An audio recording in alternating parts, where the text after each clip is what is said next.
안녕하세요. 저는 20대 중반의 남자이고 로스쿨을 다니며 공부하는 학생입니다. 여자친구는 아직 없고 어머니와 한 집에 살고 있죠. 3년 전만 하더라도 할머니와 함께 살았는데 여러 가지 노안을 앓던 할머니는 급성 심근경색으로 3년 전 하늘나라로 떠나셨습니다.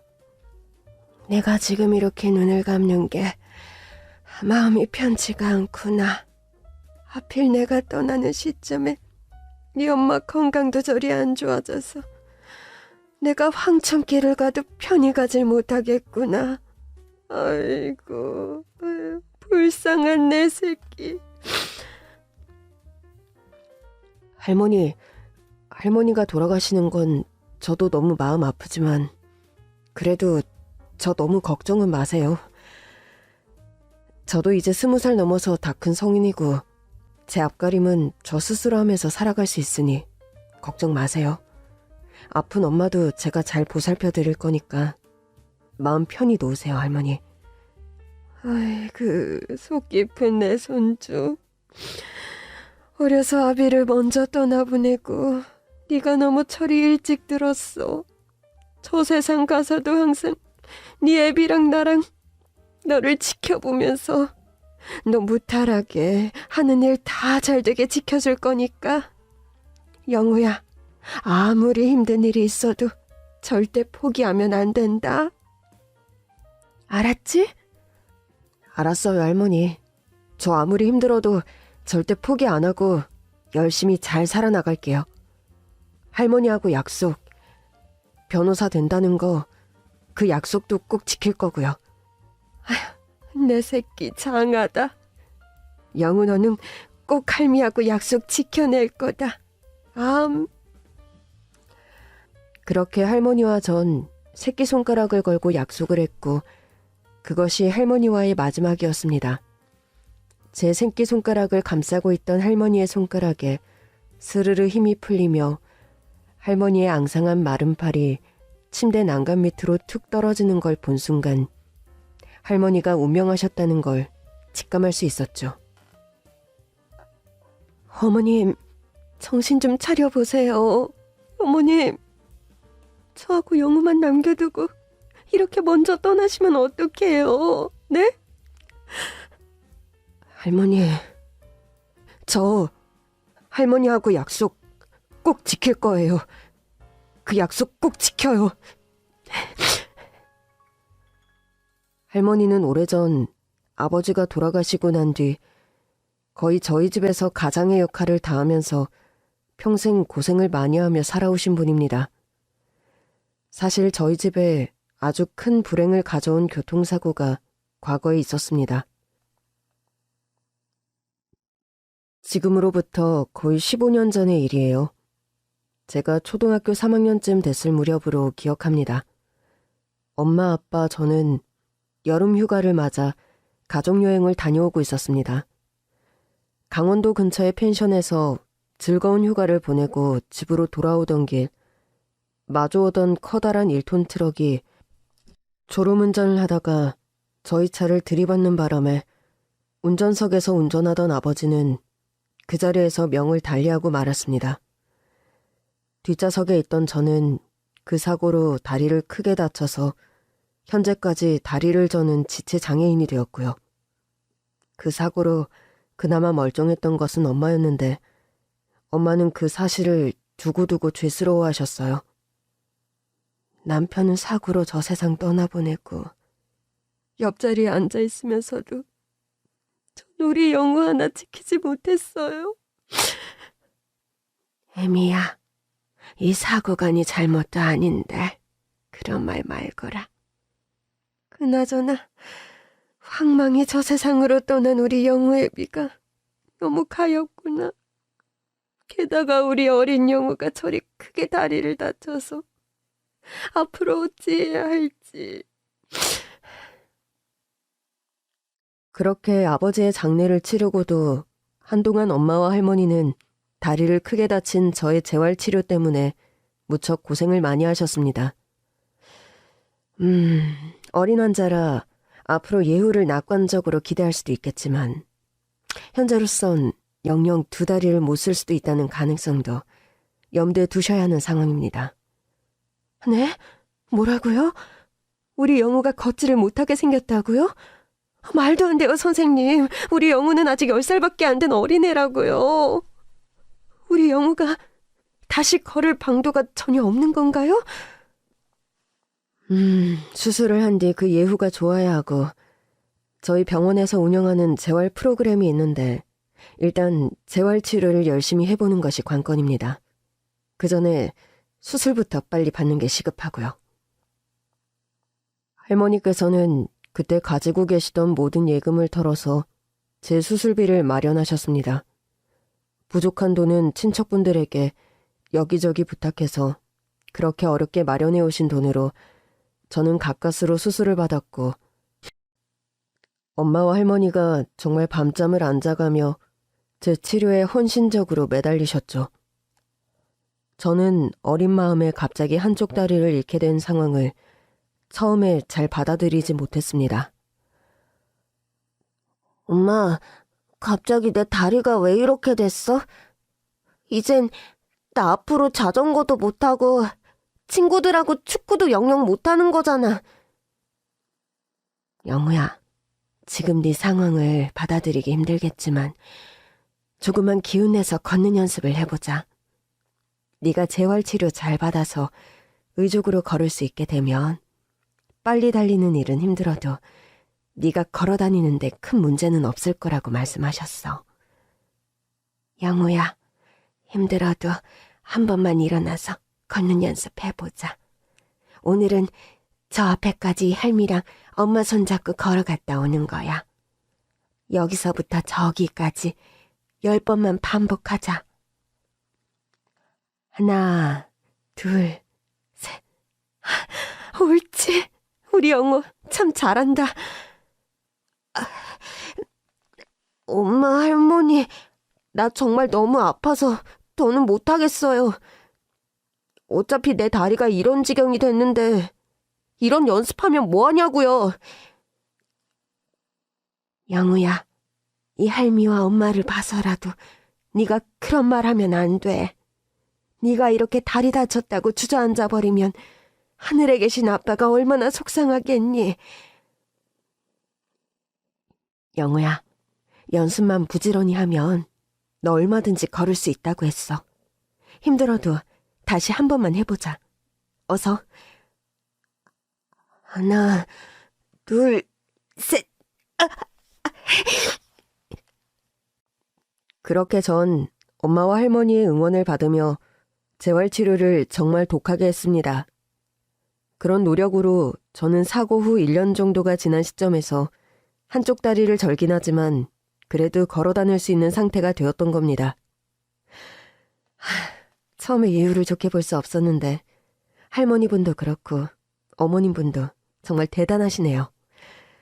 잘못하면 수술을 한 번 더 받아야 하지 않을까 하는 생각도 했었는데 재활치료를 너무 잘해주셔서 수술도 필요 없고 일상생활 하셔도 될 정도로 회복이 아주 잘 되었습니다. 아이고 선생님, 아유, 정말 감사합니다. 세세하게 그간 우리 영우를 잘 보살펴 주셔서. 영우야, 넌 선생님이 근래에 본 가장 어린 환자였지만 너무 꿋꿋하고 씩씩하게 치료기간을 잘 버텨줬다. 앞으로도 살아가면서 힘든 일이 분명 있겠지만 영우 너라면 아주 잘 버티고 이겨낼 거란 생각이 든다. 앞으로도 파이팅이다. 그렇게 어렵게 회복한 몸으로 저는 집으로 퇴원을 했습니다. 의사 선생님 말씀 맞다나 예전과 다른 다리를 하고 학교에 다니게 되니까 힘든 일들이 한두 가지가 아니더군요. 다리를 다치기 전에 저는 축구나 자전거 타기 등을 무척 좋아하는 활동적인 아이였습니다. 그런데 갑자기 한쪽 다리가 불편한 처지가 되고 보니까 그런 활동적인 놀이에 또래 아이들과 낄 수가 없게 되어버린 거죠. 영우야, 우리 축구하러 갈 건데 너 안 갈래? 글쎄, 내가 가도 같이 경기에 뛸 수 있는 것도 아니고 그래도 같이 가서 구경이라도 하면 되잖아. 너희들끼리 먼저 가서 축구하고 있어. 나중에 나도 너희들 축구하는 거 보고 싶으면 구경하러 갈게. 그렇게 좋아하는 자전거도 못 타고 땀 흘리며 또래 친구들과 뛰어놀지 못한다는 사실이 어린 저를 많이 힘들게 했습니다. 저는 원래 자리에 앉아서 책을 보거나 공부를 진득하게 하는 성향이 아니었는데 사고 이후 저의 성향도 많이 바뀌었죠. 또래 친구들과 뛰어노는 시간이 줄어들다 보니까 자연히 책상에 앉아 하는 일들을 즐기게 됐고 사고 이후 저는 책을 좋아하고 공부에 취미를 붙이게 되었습니다. 교통사고 이후 성격이 좀 조용한 아이가 됐고 성적이 많이 올랐죠. 공부를 그렇게 열심히 하게 된 건 아빠가 돌아가시면서 가장 역할을 하게 된 할머니가 고생하는 모습을 봤기 때문에 공부를 잘해서 좋은 대학에 가서 빨리 성공하자. 뭐 그런 생각을 어린 마음에도 했기 때문에 더 공부에 열을 올리게 되었던 것 같습니다. 영우야, 바깥에 나가 예전처럼 뛰어놀지 못해서 답답하지 않니? 다리가 불편해도 친구들과 어울려서 놀아야 하는데 네가 요즘 너무 집에 틀어박혀 공부만 하는 것 같아서 할머니가 걱정이다. 할머니, 예전하고 다르게 저도 많이 이제는 컸잖아요. 축구 같은 경기는 이제는 솔직히 하기 힘들고 책 읽고 공부하는 것도 한번 해보니까 꽤 할만하고 재밌어요. 그리고 할머니가 이렇게 고생하시는데 저 공부라도 잘해서 할머니 기쁘게 해드리고 싶어요. 아이고, 우리 착한 손자. 답답하면 할머니하고 산책이라도 나갈까? 네, 좋아요. 산책 나가는 김에 할머니 폐지 줍는 거 제가 도와드릴게요. 교통사고 이후 아빠가 명을 달리하신 후 몸이 병약한 엄마 대신에 할머니는 우리 식구를 먹여 살리기 위해 생업전선에 뛰어드셨죠. 식당 설거지, 목욕탕 청소, 시장에서 노점 행상, 폐지 줍기. 거의 안 해본 일이 없을 정도로 할머니는 닥치는 대로 일하면서 저희 가족을 먹여 살리기 위해 고군분투하셨어요.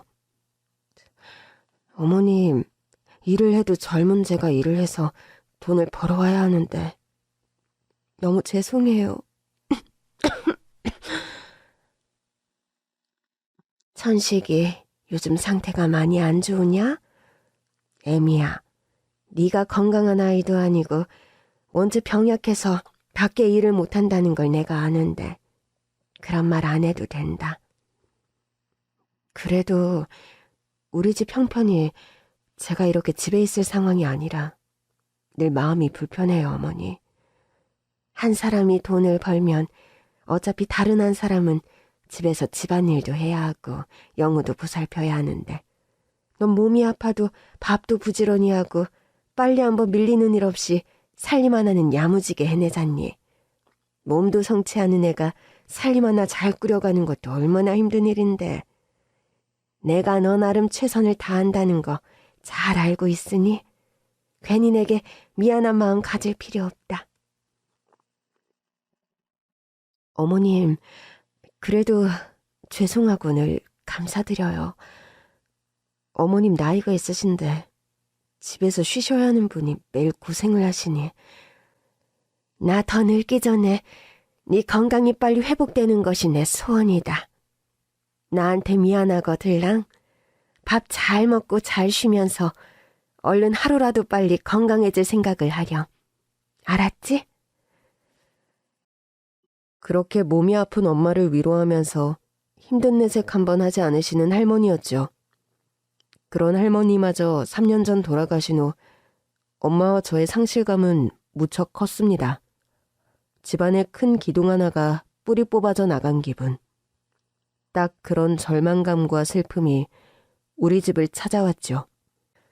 그래도 마냥 슬픔에 빠져 있을 수만도 없는 상황이었습니다.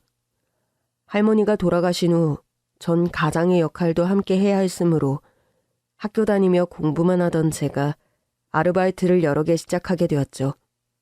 제가 다리가 불편하다 보니 할 수 있는 일들이 제한적이었고, 그나마 저는 명문대 법대생 출신이라는 스펙이 있어서 고액과의 아르바이트가 가능하다는 것이 다행이라면 다행이었죠.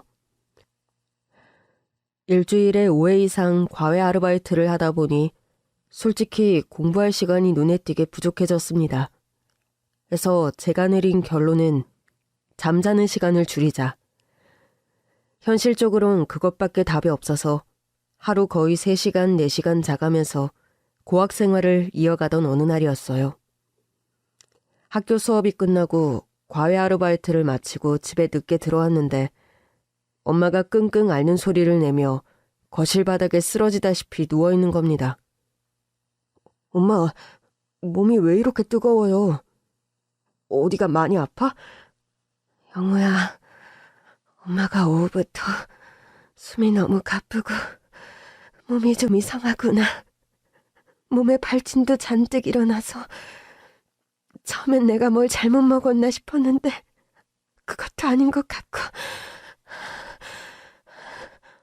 엄마, 열이 지금 너무 심해요. 일단 병원부터 가요. 그렇게 밤늦게 엄마는 병원 응급실로 실려가셨고 여러 검사를 받은 끝에 정말 청천벽력 같은 말을 듣게 되었습니다. 환자분께서는 희귀병 중에서도 극희귀병으로 불리는 크라이오페린 연관주기 발열 증후군입니다. 네? 뭐라고요? 전 생전 처음 들어보는 병인데 대체 이게 무슨 일인지. 그래서 제가 극희귀병이라고 말씀을 드린 겁니다.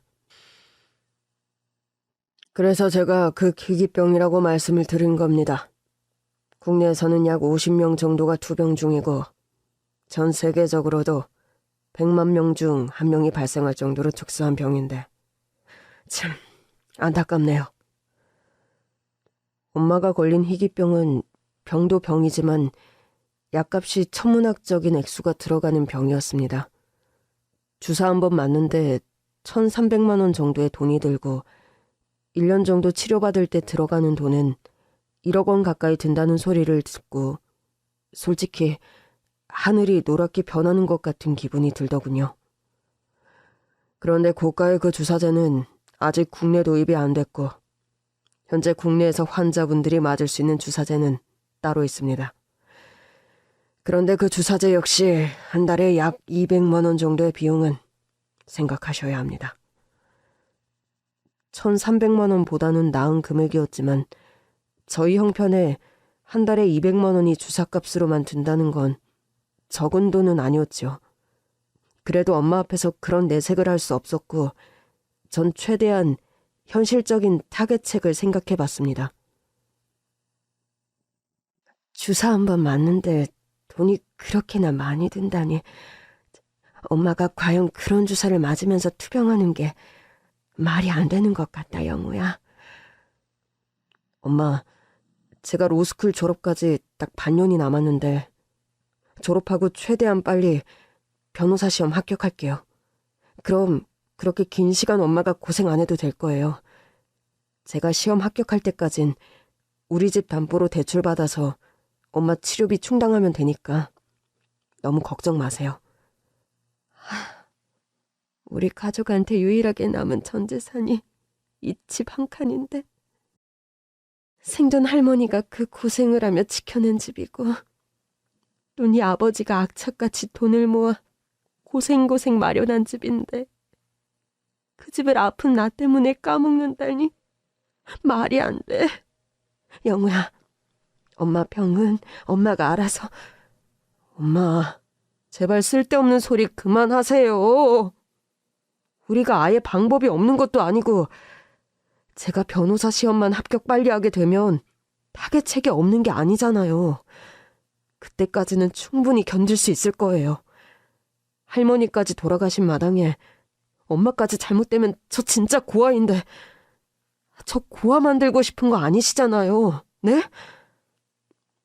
그래도 영우야, 엄마가 너한테 너무 면목이 없구나.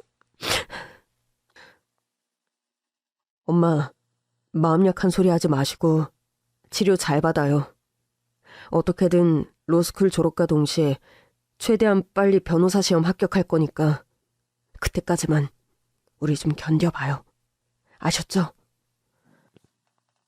그렇게 엎친 데 덮친 격으로 할머니가 명을 달리하신 후 엄마마저 이름마저 생소한 희귀병을 투병하게 되었고 그 병에 들어가는 주사값이라는 게 말도 안 되게 비싼 액수여서 우리 집에 또 다른 복병이 찾아온 셈이었습니다. 그래도 저는 일단 당장 버틸 방도가 있으니 긍정적으로 생각하자 마음을 먹었더랬습니다. 소형 아파트였지만 다행히 자가였기에 그 집을 담보로 엄마가 1, 2년 치료받을 수 있는 돈은 대출을 받을 수 있었기에 그 돈으로 일단 버텨보자. 그리고 최대한 빨리 시험에 합격해서 돈을 벌자. 그러면 어떻게든 꾸려갈 수 있을 것이다. 그렇게 생각하고 이를 악물고 공부를 더 악착같이 했습니다. 그러던 어느 날 학교 수업이 끝나자마자 과외를 마치고 다시 공부를 하기 위해 학교 도서관으로 향하는 길이었어요.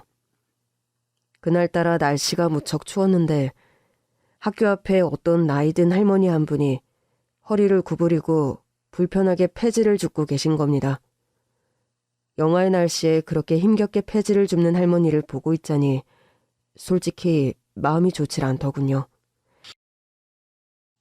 바람이 갑자기 쌩하게 불면서 할머니께서 주워 모아두었던 폐지 몇 장이 멀리 날아갔고 저는 다리를 절룩거리며 달려가 그 폐지를 주워다가 다시 할머니에게 드렸습니다.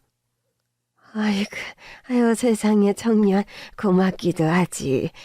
날씨가 이래나서 폐지 줍는 일이 오늘은 좀 더 고되군요. 그런데 다리도 편치 않아 보이는데 저 멀리까지 가서 폐지를 주워다 주고 너무 고맙네요. 아니에요. 이거 어렵게 주우신 건데 날아가 버리면 할머니께서 고생한 게 말짱 헛수고가 되는 거잖아요. 생전 저희 할머니도 이런 폐지 줍는 일을 틈날 때마다 하셨어서 솔직히 저희 할머니 생각이 많이 나서 도와드렸어요. 그랬군요. 어찌됐든 너무 고맙소. 폐지값이 많이 떨어져서 요즘은 열심히 주워봐야 큰 재미는 없다오. 그때 할머니 뱃속에서 꼬르륵하며 소리가 들려오는 겁니다. 그냥 무시하고 지나치기엔 너무 크게 소리가 나는 바람에 저와 할머니는 마주보며 살짝 웃고 말았죠. 할머니, 배고프세요? 참, 아유 노인네도 주책이지. 배꼽시계 울리는 데는 뭐 나이도 장사가 없네. 사실 아침 먹고 나서 속이 좀 불편해서 점심을 거르고 나왔는데. 할머니, 잠깐만 여기 기다리세요. 저는 할머니께 그렇게 말씀드리고 학교 정문 앞에 붕어빵을 파는 트럭으로 갔습니다. 붕어빵을 몇 개 사들고 와서 할머니께 드렸죠. 할머니, 이거 붕어빵인데 좀 드시면서 일하세요. 날도 추운데 그렇게 빈속에 폐지 주우러 다니시면 병나요. 젊은 학생이 참 친절하기도 하거랴. 이 학교 다니는 학생인가 보? 네, 저는 지금 이 학교 로스쿨 다니고 있어요. 양친 부모님은 살아 계시고? 그렇게 할머니는 저에 관해 이것저것 물으셨고 학교 안에 벤치에 앉아 할머니와 저는 붕어빵을 먹으며 서로의 신간에 대한 이야기를 잠깐 나누었습니다. 어떻게 얘기를 풀어놓다 보니까 예전에 교통사고 당한 이야기와 그 사고로 아버지를 여인 이야기, 그리고 제가 그 사고로 인해 다리가 불편하게 된 이야기까지 하게 되어버렸어요. 세상에, 그런 사고를 당해서 멀쩡한 젊은이가 여태 이 고생을 하면서 살고 있구먼. 그때 졸음운전을 한 기사는 아버지 장례식장에 오셔서 한참 사죄도 했고 그에 맞는 죗값도 받은 걸로 알고 있어요. 그런 사고를 낸 가해자가 밉지는 않아? 미워하지 않았다면 거짓말이겠죠. 그 사고로 아빠가 돌아가시고 그 후로 정말 저희 할머니가 가진 고생하면서 사셨거든요. 저희 엄마는 옛날부터 병약하고 아픈 곳이 많아서 바깥 일을 못 하시는 분이고요. 그래도 뭐 어쩌겠어요. 그분도 죗값을 치렀고 본인이 원해서 발생한 일도 아닌데. 엄마는 요즘도 건강이 많이 안 좋으신가? 할머니는 엄마의 건강에 관해 물으셨고 저는 자세히는 아니지만 약값이 많이 드는 희귀병을 투병 중이라 말씀드렸죠. 세상에 그런 일이. 젊은 청년이 짊어지고 가기에 하루하루 삶의 무게가 보통이 아니겠구먼. 그래도 아직 저는 아픈 데 없이 건강하고 젊으니까 어떻게든 헤쳐나갈 수 있다고 생각하고 살고 있어요. 전 도서관에 공부하러 가봐야 해서 이만 일어날게요. 젊은 청년, 오늘 나한테 친절을 베풀어줘서 정말 고마웠어요. 그리고 할머니, 이거요. 얼마 안 되지만 생활하는데 보태 쓰세요. 이렇게 추운 날은 굶고 다니시지 말고 따뜻한 국밥이라도 한 그릇씩 사드시면서 일하시고요. 아셨죠? 아니 이게 웬 돈 봉투야? 학생이 왜 이걸 나한테 주는 거야? 얘기를 듣자 하니 학생도 힘들게 사는 청년인데 나 이 돈 받을 수 없어요. 아니에요. 큰 돈 아니니까 받으세요. 할머님 보니까 자꾸 예전 돌아가신 우리 할머니 생각나서 드리는 거예요. 저희 할머니도 꼭 이런 추운 날엔 나가시지 말라 말씀드려도 꼭 빈 시간엔 나가서 할머님처럼 폐지를 주우셨거든요. 그럼 전 이만 가보겠습니다. 돈 봉투를 받지 않겠다고 마다하는 할머니를 뒤로하고 저는 발걸음을 돌려 도서관으로 향했죠. 솔직히 제가 누구에게 적선을 할 형편은 절대 아니었습니다. 엄마의 막대한 병원비는 집을 담보로 대출받아 겨우 해결하고 있었고 엄마와 내가 살아가는 데 필요한 생활비를 버는 데만도 벅찬 상황이었으니까요. 그런데 그날 폐지 줍는 할머니를 만났던 날 말입니다. 사실 저에게 좋은 소식이 하나 있었어요. 과외 아르바이트를 끝내고 밖으로 나오는데 학교에서 그런 연락을 받았습니다. 다음 학기 장학생에 선정이 되어서 다음 분기 학비는 전액 면제라는 그런 문자를 받았던 상황이었죠. 독하게 공부한 결과가 인정받아서 좋았고 또 돈 한 푼이 모자란 상황에 한 학기분의 학비가 굳었다는 사실에 무척 기뻤습니다. 저에게 찾아온 행운 앞에서 저는 그날 어찌 보면 제 입장에서는 사치라 할 수 있는 적선을 할머니에게 베푼 셈이었지요. 그래도 도서관으로 향하는 길 기분이 무척 좋았습니다. 하늘나라에서 언제나 절 지켜보겠다고 말씀하시고 돌아가신 할머니였는데 어디선가 오늘 나의 모습을 보셨다면 영우야, 우리 영우 참 기특하다. 잘했다 잘했어. 역시 할미 손주 박영우다. 우리 손주 최고야. 그렇게 말씀하실 것만 같은 느낌이 들었거든요. 그날도 저는 도서관에서 늦게까지 공부를 하다가 집으로 돌아갔습니다. 다음 날 아침 일찍부터 수업이 있어서 학교에 좀 이른 시간에 도착했는데 정문과 학교 곳곳에 그런 벽보가 붙어 있는 겁니다. 법과대 교정에 다리를 저는 학생을 찾습니다. 법과대 교정에 다리를 저는 학생이면 누구일까? 의문을 가질 필요도 없이 저 박영우가 분명했죠. 누가 나를 저렇게 벽보까지 붙이면서 찾는 걸까? 의구심이 일었고 저는 벽보를 붙인 교무처에 전화를 했습니다. 그리고 제가 전화를 건 순간 제 인생의 역대급 반전이 일어나기 시작했어요. 학교에 벽보를 보고 전화드렸습니다. 법과대 교정에 다리 저는 학생을 찾는다고 하셔서요. 그럼 그 당사자가 맞으신가요? 네, 제가 그 당사자입니다만. 그럼 오늘 점심시간에 교무처로 좀 방문을 해주시겠어요? 학생을 꼭 만나야겠다는 분이 계셔서요. 저는 교무처 직원의 말대로 점심시간에 교무처를 방문했습니다. 교무처 사무실의 문을 열고 들어간 순간 저는 깜짝 놀라고 말았습니다.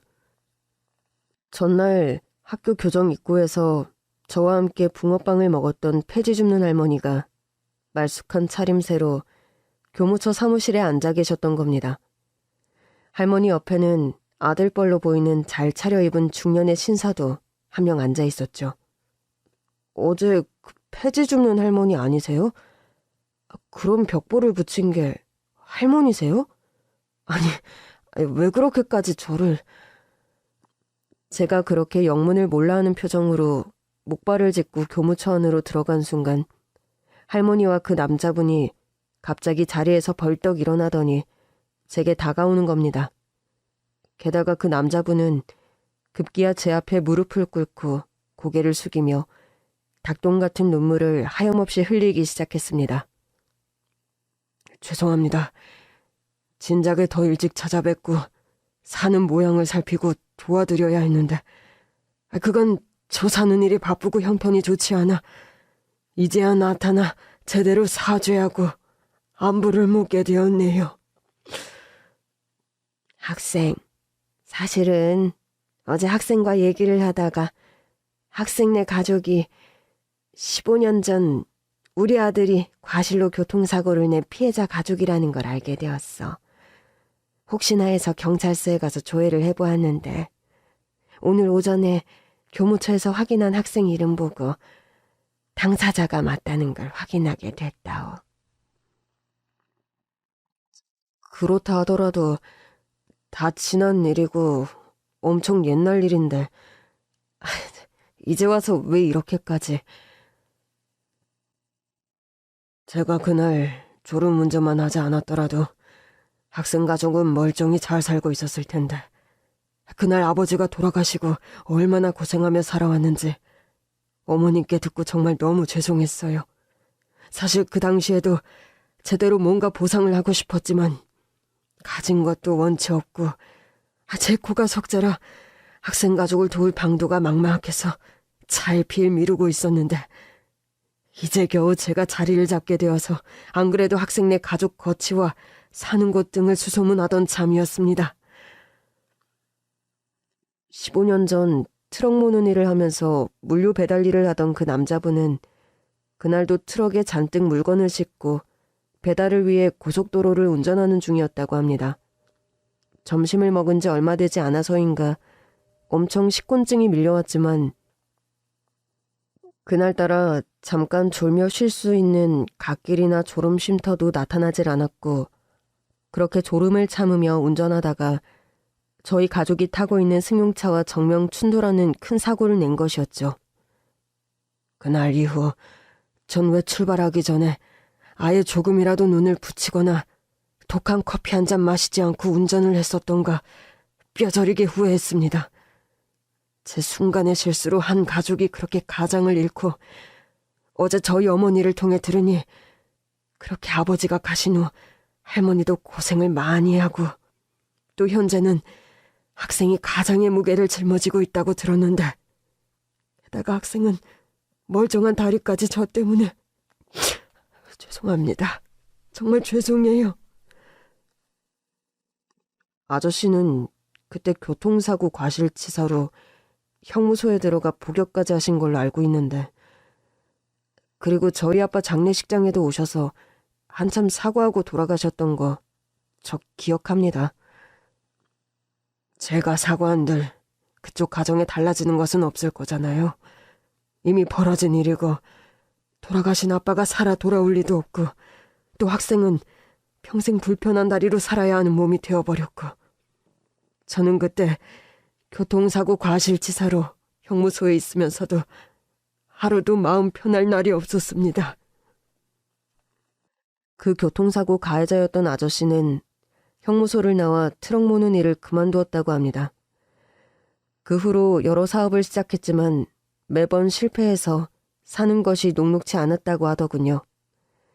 그렇게 여러 가지 사업을 실패하다가 5년 전쯤 시작한 청소 용역업체 사업이 잘 되었고 시기적으로 코로나가 터지며 사업적으로 큰 돈을 벌었다고 하시더군요.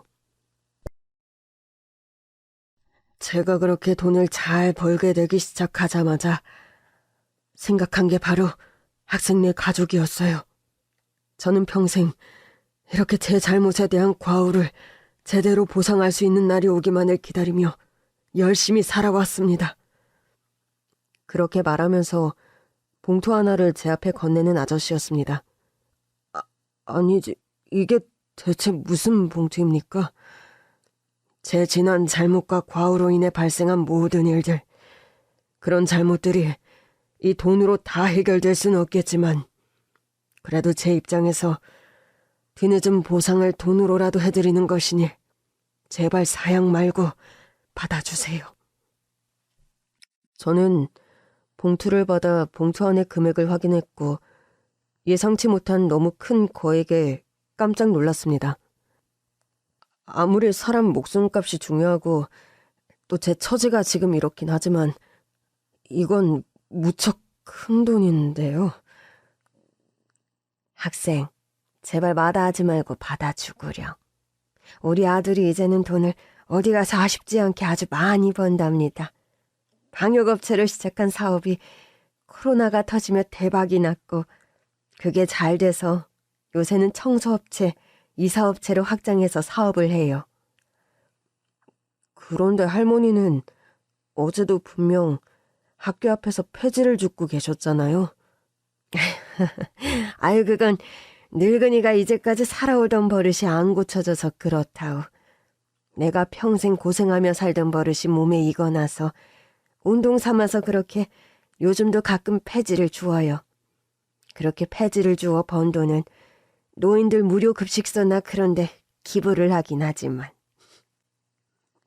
그때는 제대로 우리 가족에게 보상을 하고 싶어도 말로만 죄송하다 말하는 것뿐 아무런 능력이 없어서 방법이 없었다며 돈 봉투를 제 손에 쥐어주는 할머니와 남자분이었습니다. 학생네는 우리 아들의 과오로 그렇게 평생 한 가정이 무너지다시피 하며 힘들게 살아왔는데 그런 상황에서도 다른 힘든 사람을 선뜻 돕는 학생 모습을 보고 솔직히 내가 감동을 많이 받았어요. 학생 같은 청년에겐 장학금을 줘도 아깝지 않을 것인데 우리 입장에서 그쪽 가족에게 드리는 뒤늦은 보상이니 이 돈을 가지고 가서 엄마 치료비에 보태 쓰고 공부도 좀 편하게 했으면 싶네요. 그렇게 저는 학교 벽보에 붙은 전단을 보고 교무처에 다녀오고 나서 인생 최대의 반전을 맞게 된 셈이었죠. 봉투 안에 든 돈은 10억 원이 넘는 거액이었습니다. 저는 그 돈을 가지고 당장 엄마에게 달려갔습니다. 이런 소식을 엄마에게 가장 먼저 전하고 싶었으니까요. 엄마, 오늘 학교에서 무슨 일이 있었는지 아세요? 영우야, 얼굴에 화색이 가득한데 무슨 좋은 일이라도 있니?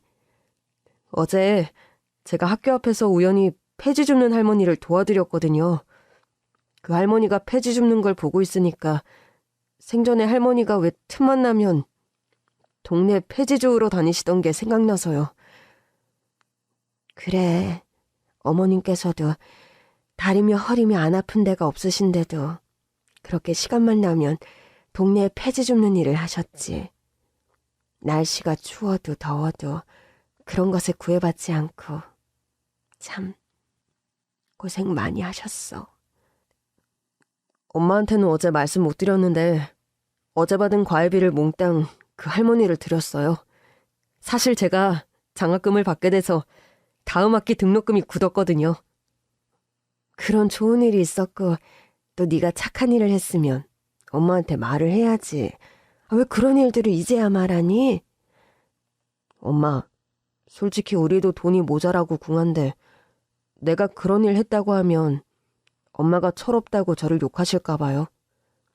영우야, 우리가 아무리 없이 살지만 네가 한 그런 행동에 욕할 만큼 엄마가 메마른 사람은 아니다. 그리고 네가 장학금을 받았으니 과외비를 한 번 정도 어려운 할머니에게 드린 일이 그리 무리한 일도 아닌데 뭘. 우리 아들 참 잘했다. 역시 우리 영우는 반듯하고 착한 사람으로 잘 컸어. 엄마가 절 이렇게 칭찬해 주실 줄 알았으면 진작 말씀드릴걸. 참, 엄마, 진짜 좋은 일은 따로 있어요. 전 가방 안에서 할머니와 그 아들에게서 받은 돈 봉투를 꺼내 엄마에게 전해드렸습니다. 이게 웬 봉투니? 오늘 뭐 또 과외비라도 받아온 거야? 하며 봉투를 열어보신 엄마는 정말 깜짝 놀라시더군요. 하긴 그럴 수밖에 없었습니다. 엄마나 저나 평생 살아오면서 한 번도 만져보지 못한 거액임이 분명했으니까요. 영우야, 너 대체 이렇게 큰 돈이 어디서 났어? 너 나 몰래 어디서 로또 복권이라도 샀었니? 그렇지 않고서야 이렇게 큰 돈을 네가 어디서 가져와? 엄마, 사실 제가 어제 도와드린 그 할머니가 15년 전 교통사고가 나던 날 졸음운전하던 트럭 운전사의 어머니였어요. 그 트럭 운전을 하던 아저씨는 그간 계속 참여하면서 살아오셨는데 최근에 시작한 사업이 대박이 나면서 돈을 엄청 많이 벌게 되었고 뒤늦게라도 우리 가족에게 보상하고 싶다면서 이런 거액의 돈을 가지고 온 거고요.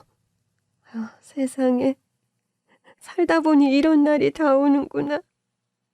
이 돈이 네 아빠 목숨과 그리고 네 다리가 그렇게 불편하게 되어버린 일에 대한 돈인데 이 돈을 받으면서도 엄마는 마음이 영 편치가 않구나. 네 아빠는 그날 현장에서 명을 달리하셨지만 너는 또 평생 불편한 다리로 살아가게 되어서 그날의 사고에 대한 보상이라니.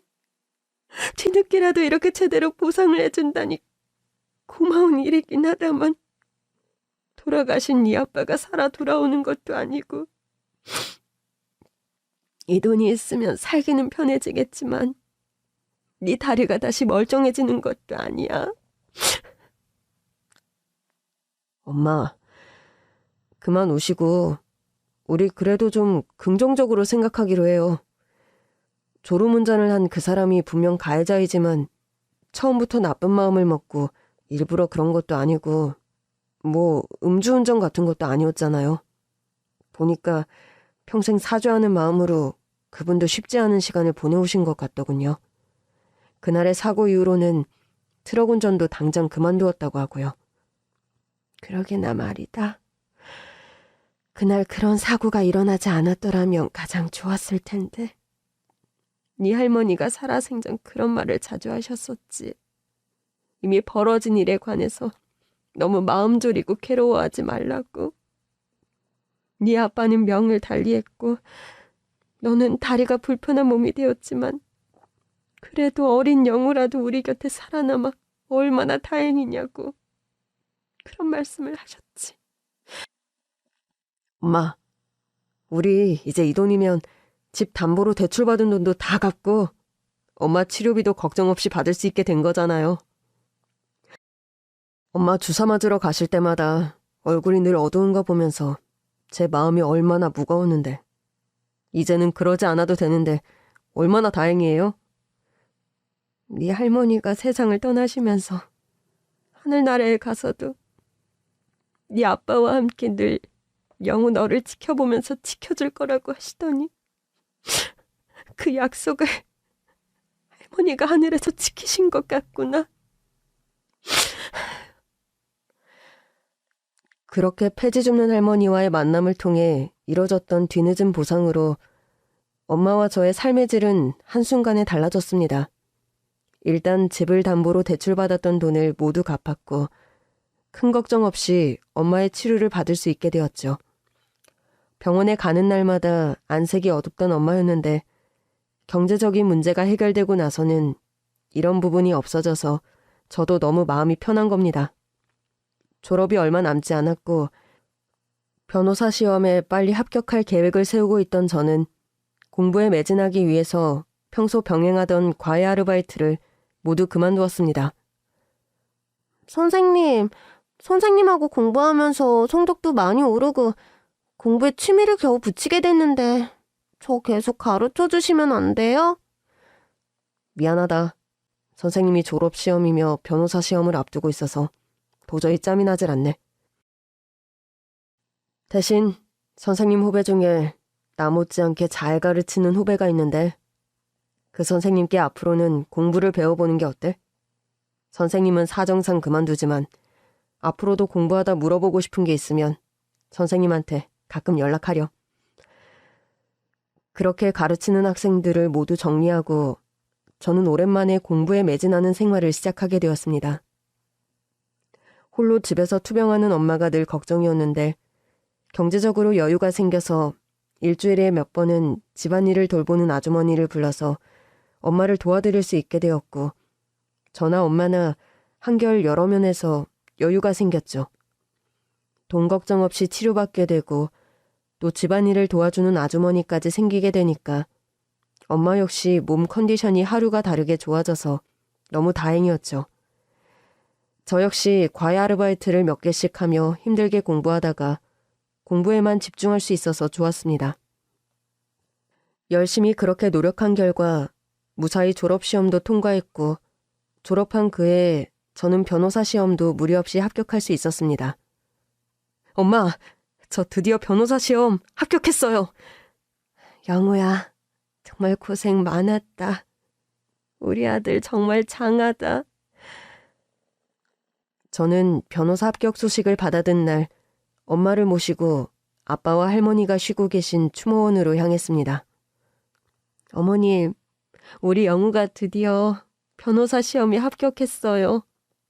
좋은 소식 전해드리려고 이렇게 저랑 영우가 어머님이랑 당신 보러 왔네요. 할머니, 그 옛날 아빠 장례식장에 와서 펑펑 울며 죄송하다 말하며 떠났던 트럭 운전기사분이 시간이 많이 흘러서 저를 찾으셨어요. 그때는 우리 가족에게 보상을 해주고 싶어도 능력이 안 돼서 못 해주셨다면서 뒤늦게 저랑 엄마, 그분들께 보상금 엄청 많이 받게 되어서 요즘은 엄마 치료도 걱정 없이 하고 있어요. 저도 이제 로펌에서 수습 기간만 끝나면 정식 변호사가 되니까 이제 저랑 엄마 걱정하지 마시고 두 분 편히 쉬세요. 어머님, 그리고 여보, 두 사람이 하늘나라에서 우리 영우를 잘 살피고 지켜주어서 이렇게 영우도 잘 되고 하는 일들이 잘 풀리는 거란 생각이 드네요. 나도 빨리 건강 회복하려고 많이 노력할게요. 그런데 어머님도 당신도 참 많이 그립네요. 오늘처럼 좋은 소식이 있는 날은 더 그리워요. 저는 그렇게 눈물을 쏟는 엄마를 달래드리고 추모원을 함께 내려왔습니다. 아빠는 살아생전 사람들이 모두 입을 모아 부러워하고 한마디씩 하는 소문난 애처가셨다고 합니다. 엄마는 처녀 시절부터 몸이 병약해서 집에 누워있는 날들이 많아서 외가에서는 엄마가 시집가는 일이 불가능할 것이라고 생각할 정도였다고 하네요. 그런 엄마는 외가에서 운영하셨던 조그만 구멍가게를 지키는 일을 했는데 그 가게의 단골 손님이 저희 아빠였다고 합니다. 오늘도 우유 한 병하고 초코파이 2개 사가시나요? 네, 그렇게 부탁드립니다. 저희 가게에 자주 오시는 거 보니까 이 근처에 일하시는 곳이 있나 봐요? 사실 저는 가끔 외근 나올 때마다 이 근처를 지나는데 지나는 길에 솔직히 다른 가게도 많습니다. 그런데 단골이 되어주시고 참 감사드려요. 제가 여기 단골이 된 이유는 다른 데 있는데 말씀드려도 될까요? 그게 무슨 말씀이신지. 솔직히 여기 가게에 처음 왔을 때부터 아가씨에게 쭉 마음이 있었습니다. 괜찮다면 저와 만나볼 생각 없으신지요? 그렇게 구멍가게 아가씨에게 반한 아빠는 적극적으로 엄마에게 애정 공세를 펼쳤고 반년 정도 연애 후에 결혼에 꼴이 나셨다고 합니다. 엄마는 그때나 지금이나 몸이 자꾸 아파서 결혼을 결심하면서도 걱정이 많았단다. 평생 네 아빠에게 짐이 되지는 않을까. 그런 노파심에 처음엔 결혼을 마다했지. 엄마, 그런데 어떻게 결혼까지 하게 되신 거예요? 너희 아빠가 그런 말을 하시더구나. 내가 뭘 해주길 바래서 나와 결혼하길 원하는 게 아니라고 말이다. 그저 평생 자기 곁에 있어줬으면 싶다고. 아침에 일어나 내 얼굴을 보면 기운이 나고 행복하게 하루를 시작할 수 있을 것 같다고. 그런 말로 엄마에게 청혼하던 아빠셨지. 엄마, 평생 아빠 빈자리가 많이 그리우셨겠지만 그래도 앞으론 제가 엄마 많이 안 외롭게 옆에서 잘 지켜드릴게요. 저도 이제 제 앞가림 확실히 할 수 있게 됐으니까 엄마도 아무 걱정 마시고 제 옆에서 오래오래 사셔야 해요. 아셨죠? 그래, 영우야. 고맙다. 아빠와 결혼한 것도, 그리고 널 낳은 것도 엄마 인생에 가장 큰 행운이고 축복이었다는 생각이 든다. 그렇게 추모원에 다녀온 후 엄마는 3년 정도를 더 투병하시고 아빠 곁으로 떠나셨습니다. 엄마의 장례식을 치르고 저는 바로 아빠 바로 옆자리에 엄마를 모셔드렸죠. 엄마까지 하늘나라로 떠나셔서 제가 많이 외롭고 힘들 거라고요? 네, 엄마마저 투병을 하시다 결국 명을 달리하셨을 때 솔직히 많이 힘든 게 사실이었습니다. 그래도 다행인 건 지금 저는 혼자가 아니라는 사실이에요. 로펌에서 근무를 하면서 같이 일하던 동료 변호사와 저는 2년 전부터 연인 사이로 발전을 했고 작년에는 결혼을 해서 가정도 꾸리게 되었거든요. 엄마가 돌아가시기 직전 힘든 투병 생활도 옆에서 많이 도와준 고마운 아내입니다. 엄마는 돌아가시기 전 제 아내에게 그런 말씀을 남기셨어요. 영우 곁에 가족이라곤 나밖에 없어서 내가 몸이 아프고 건강하지 못해 너무 걱정이었는데 이렇게 우리 영우를 조건 없이 사랑해주는 너 같은 며느리를 보게 되어서 이제 눈을 감아도 정말 여한이었구나. 아니에요, 어머니. 그런 말씀 마세요. 건강을 빨리 회복하셔서 저랑 영우 씨 사이에 귀여운 손자 손녀도 보셔야죠. 글쎄, 나는 이제 그런 말만 들어도 행복하구나. 시집 오자마자 시어머니 병수발 하느라 너무 고생 많았어. 우리 착한 며느리, 앞으로도 영우와 남은 인생 행복하게 잘 살 거라. 고맙다, 선영아. 그런 말씀을 남기고 눈을 감으신 엄마였습니다. 엄마를 그렇게 떠나보내고 얼마 안 있어 아내는 쌍둥이를 임신하게 되었습니다. 아기를 좀 천천히 가질 계획이었는데 예상보다 빨리 아기를 가지게 된 거죠. 여보, 원래 한 3년쯤 있다 아기를 낳을 생각이었는데 내가 쌍둥이를 임신했다고 하네요. 당신 계획이 없는 임신이라 좀 당황한 거 아니야? 당황하긴 했지만 너무 기뻐. 솔직히 엄마까지 돌아가시고 나 완전히 고아가 된 거였잖아. 그런데 당신과 사이에 우리들 아이가 생긴다는데 텅 비어서 구멍이 난 것 같았던 내 마음이 한순간에 다 메꿔지는 기분이다. 나와 결혼해줘서 고맙고 이렇게 소중한 선물까지 빨리 안겨줘서 너무 고맙다.